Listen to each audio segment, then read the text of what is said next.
Ndërkohë fillojmë pjesën e dytë me një njoftim në rrjetet sociale të kryeministrit vendit, zoti Edi Rama, i cili i është përgjigjur pra pozitivisht ftesës për të marrë pjesë në mitingun e madh të protestës në sheshin Skënderbej, i cili do mbahet në datën 17 tetor, pra në Tiranë, pro temi në mbështetje të krerëve të UÇK-s, cilët gjenden të izoluar prej gati 5 vjetësh në dhomat speciale të gjykatës speciale të Kosovës të ngritura në Hag, me kënaqësi dhe i nderuar të bindemi organizatorëve për të postuar këtë ftesë thirrje. Pra liria ka emër, thot Rama, dhe poston pra edhe një herë temi protestën në cilën ai me sa duket do të marrë pjesë vetë.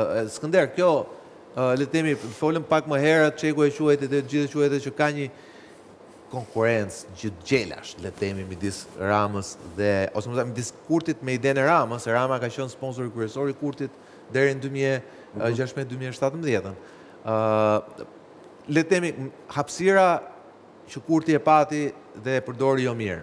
Duket sikur i themi është në favor të rikthimit të një gjëje që në fakt qoftë akademik, qoftë politikan, mua personalisht nuk e di dhe juve, po nga Malezi, nga Kosova, nga Përsheva dhe nga Maqedonia e Veriut më kanë pranuar që Tirana është kryeqyteti politik i shqiptarëve. Pra sheshi Skënderbej është zemra ku rre gjithë shqiptaria, gjithë jemi patriot, gjithë para ma, kombi e ka qendrën e vetë. Dhe kjo është normale, sepse është shteti më i vjetër i botës shqiptare, mikrokozmosit shqiptarëve.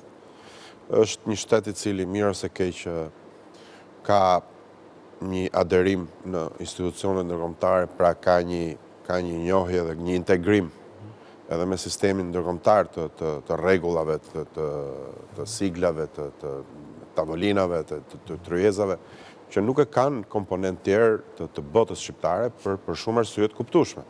Dhe Kosova ka hyrë shumë vonë në këtë rrugë. Është një shtet shumë më i ri, është një shtet i cili ka ende rrugën e mundimshme drejt njohjes, dhe kësaj nuk është mirë të bëhen këto qendrat politike të shqiptarëve të komentohen, jo Trekëndshi, Prishtinë, Tetov, Tiranë e tjerë. Janë disa teori të cilat nuk i bëjnë mirë absolutisht vetë botës shqiptare, se krijojnë një lloj ndasie e cila nuk duhet të jetë. Por në anën tjetër, dhe këtu vi, nëse më lejon të bëj një koment për atë gjën aty, që nuk ka, mendoj unë, gjë më patriotike dhe gjë më të bukur se sa sot t'i kundërvihesh, dhe jo në emër të asaj lojës politike ose të kundërvënies ndaj Kurtit, tjetri, LDK-s. Po këtu jemi përballë një procesi gjyqësor, i cili vetëm gjyqësor dhe vetëm proces nuk mund të quhet. Mund të jetë proces, por është politik.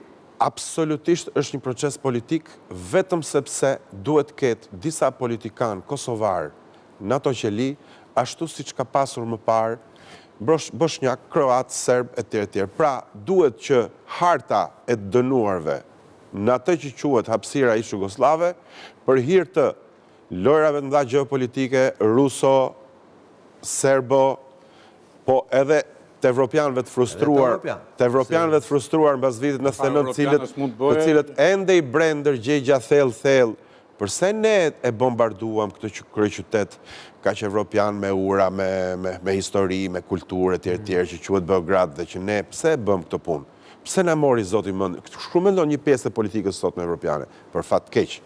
Dhe kanë këtë lloj kompleksi. Dhe ndaj Serbisë janë toleruar dhe janë treguar kaq liberal dhe kaq dorëlshuar, ti e sheh sokol që ata Serbia e mban një këmbë mban në Rusi, këmbën tjetër mundohet ta mbajnë në Kinë, këmbën tjetër mundohet ta mbajnë në Amerikë dhe në Evropë.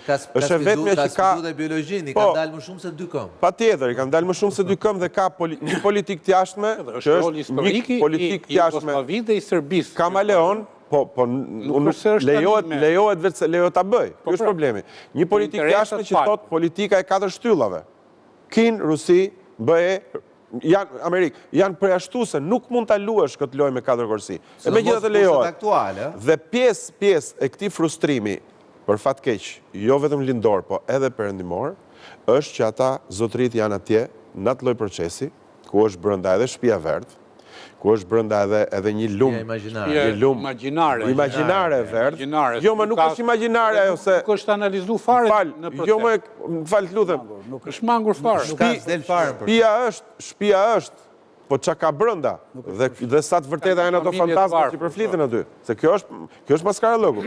Del një dikmarti aty dhe me gjithë atë zonjën prokurorin dhe krijojnë një lloj fabule e cila nuk është. Dhe prandaj ndër tjera janë edhe aty brenda ata zotërit dhe për cilët nuk ka gjë më patriotike, Carla Del Ponte është haruar, sepse edhe ky dikmarti. Nuk ka gjë më e vërtet. Nuk ka gjë më patriotike se sa të protestohet për ta dhe në favor tyre, sepse jo vetëm e meritojnë, por shqiptarët e Kosovës nuk meritojnë damkën, sepse çka ka ndodhur këto vite. Në emër të luftës politike është kujtuar se po dënojmë Hashim Thacin dhe tjerët dhe ngelet këtu puna. Procese që kanë bënë me faje individësh. Jo, mërë zotëri, janë e gjithë elita politike shtetërore e Kosovës e pas luftës. Nuk ka asnjë lloj mënyre që duke dënuar ata, ti të mos baltosësh njëkohësisht edhe vendin që ata kanë drejtuar. Kjo nuk kuptohet dhe kjo bëhet si nuk kuptohet shumë mirë. Për interesa partijake Kosovë.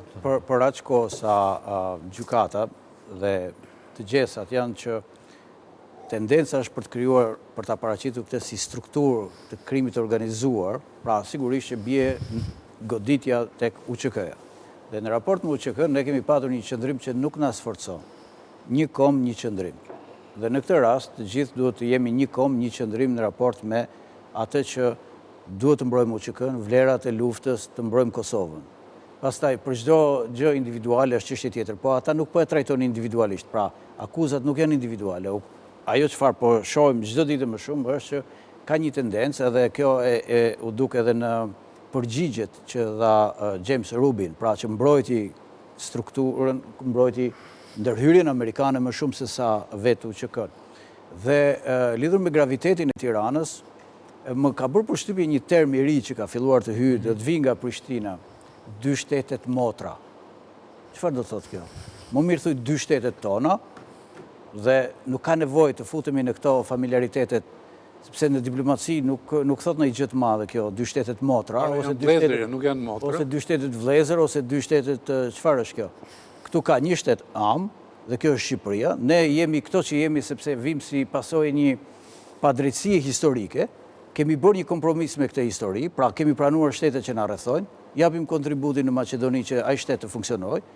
Kemi njërë Kosovën, kemi dhënë kontribut për Malinezi, harrohet të përmendet që Shqipëria është një nga faktorët kryesor që kanë mbështetur pavarësinë e Malinezi. Mos them kemi qenë para, ndoshta?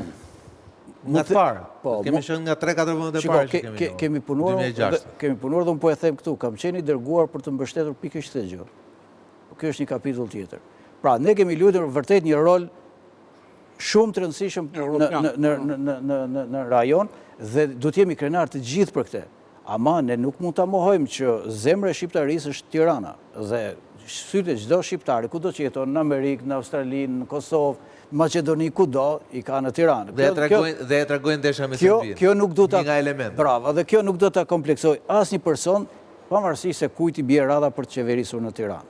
Okej, jemi me gjatë Nura, nisu nga shifrat. Është temi kjo, ajo që ndodhi ditën e diel në Kosovë, një shuplak e parë për Kurtin. Qoftë e para e lajmëruese për të. Unë besoj që po, e thash edhe në ndërhyrjen e mëparshme.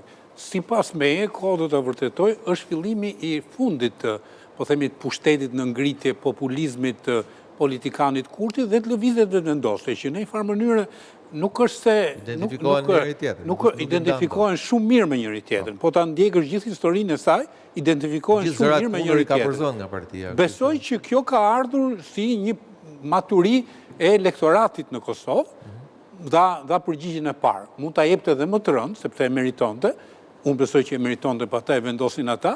Kështu që nuk është, mos na duket çudi që ne do shkojmë në zgjedhje të parakoshme dhe rezultatet do të jenë goditje, nuk po them fatale, po i goditje leksion i mrekullueshëm i elektoratit kosovar ndaj historisë Albin Kurti dhe lëvizjet vendose, që janë instrument historik në demokracinë e Kosovës, duhen pranuar, po që po japin një kosto për gjithë Kosovën, sepse marrëdhëniet me Shtetet Bashkuara të Amerikës, sanksionet e Bashkimit Evropian dhe fakti që nuk e konsiderojnë më, fakti që shkon në Amerikë dhe nuk konsiderojnë, fakti që Europa nuk e konsiderojnë, fakti që nuk vjen këtu, janë të gjitha që shkojnë në një farë mënyrë dhe kosto për Kosovën.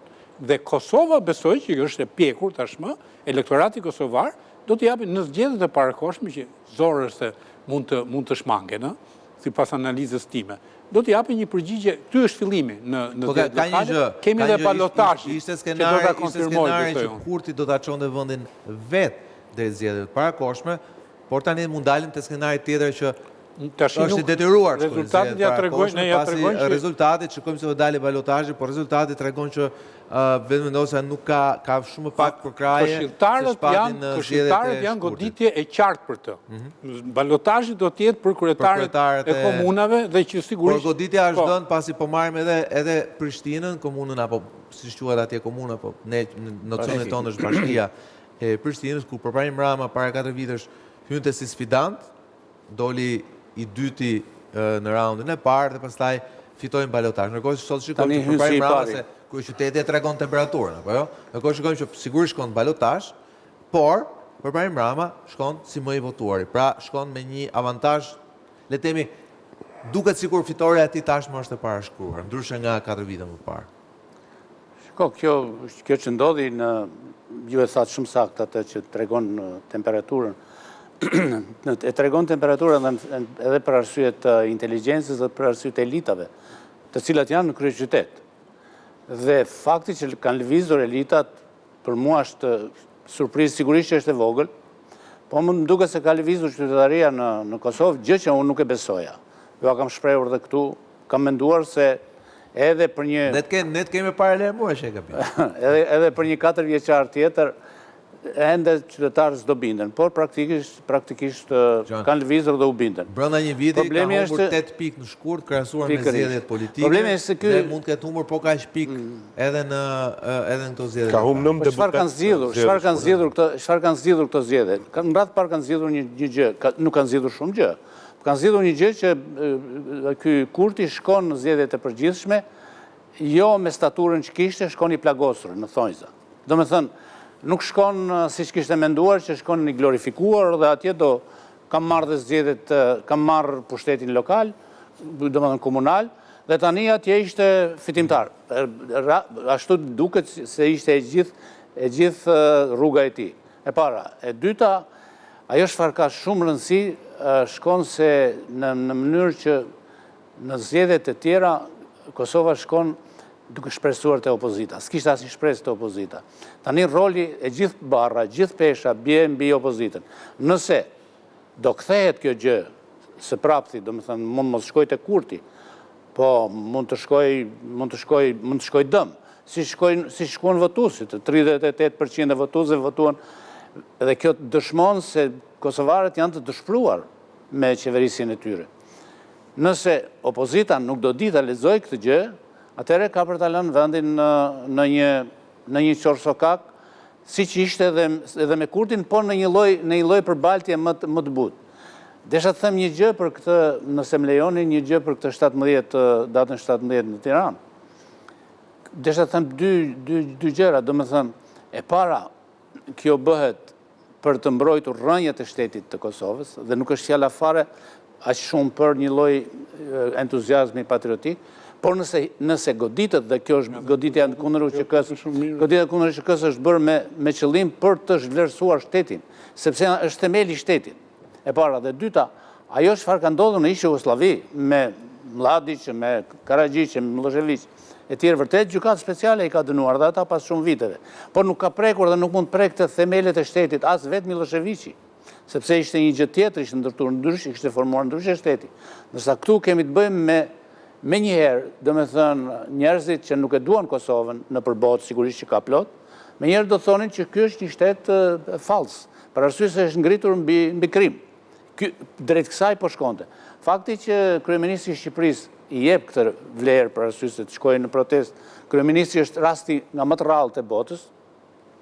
Fakti që shkon vetë kryetari i qeverisë, me atë potencë që kanë në Europë, me atë pikpame që kanë në Europë, dëshmon se Shqipëria politike po tenton të mbroj themelet e shtetit Kosovës. Që e ka dhe detyrë kushtetuese dhe kombëtare. Ka vizituar edhe në Qeli. Batut e punës Skënder se du ta pyet. Dhe që të vjen keq që thjesht një batut dalse për të arritur aty pastaj këtë tjetër që thua. Dhe që të vjen keq që një protestë tillë gjithë përfshirëse e mban Tirana dhe nuk e mban Prishtina, do duhet ta kishte mbajtur Prishtina. Dhe do duhet që Kryeministri, patjetër, ky është dhe mesazhi. Kryeministri e presidenti i vendit me kohë, jo të kishin shkuar atje, siç po themi, ka vajt Rama, kanë vajt shumë tjerë, se dhe ato mund ta kishin bërë, por mos dilnin lajmet shumtuara me kalimin e viteve që jo s'po paguhet ekipi i avokatorëve, jo nuk kanë suport nga organizmat shtetërore të Kosovës, pra duke i lënë në një farë mënyre në të fatin e tyre, ndoshta me një dëshirë të fshehur që ata të goditeshin. Po e mbyllim Ka një lajm të fundit nga hapja, që nuk është pranuar prokurorëve ndërprerja e vizitave të privilegjuara për Thaçin. Gjykata nuk ja ka pranuar këtë kërkesë. Pra që është lajm i rëndësishëm politik. Pasoj edhe gjithë i presionit madh e fundit për zgjedhjet lokale, po patjetër. E fundit për zgjedhjet lokale, mbrëm sokol në studiot e Prishtinës televizive, po dëgjoja komentet e para rreth në lidhje me rezultatet që po vinin live. Një nga komentatorët bëri një koment që unë mendoj se ka vlerë të riprodhohet dhe këtu sepse pasqyron atë që është thelbi i krizës politike në Prishtinë sot. Ai tha, dhe unë jam shumë dakord me atë që ai tha, që vetëvendosja dhe Kurti kanë qenë një anomali politike shumë vjeçare në Kosovë. Ajo që po ndodh prej shkurtit dhe që po rikonfirmohet dhe në këto zgjedhje, rezultatet po dilnin, tregon që kjo anomali po vjen dhe po shuhet dhe kjo është një shenjë e mirë normaliteti dhe shëndoshjeje e klimës politike. E vërtet. Sepse realisht që vetëm vendosa do fillojë trajtohet si çdo forcë realisht po, shifrat në uljet vetëvendosjes si një parti populiste, agresive, sjellin në mënyrë direkte dhe jo indirekte, dhe shëndoshjen e gjithë sistemit dhe tjetës politike në Kosovë. Okej. Faleminderit Skënder, faleminderit Prok, faleminderit avokat, faleminderit Nuar që kënaqësi të kisha sot pjesën për këtë temë, e cila sigurisht vazhdon me këtë javë me mitingun e madh në 17 tetor pro Thaçe dhe liderëve të tjerë. Tuçi se sigurisht do flasim sërish kur të ketë një raund të dy zgjedhjeve, e cila konfirmon ndoshta atë që tha Skënderi në fund. Vetëmendosja e dikurshme, jo, thjesht një zog cilit po i pritën krahët nga vetë kosovarët. Bashk do shihemi sonte në orën 22 me zërin shqiptarëve me një sondazh super interesant lidhur me kryesisht me zgjedhjet e Tiranës. Ndërkohë Story kthehet nesër në ora 8. Mirupafshim.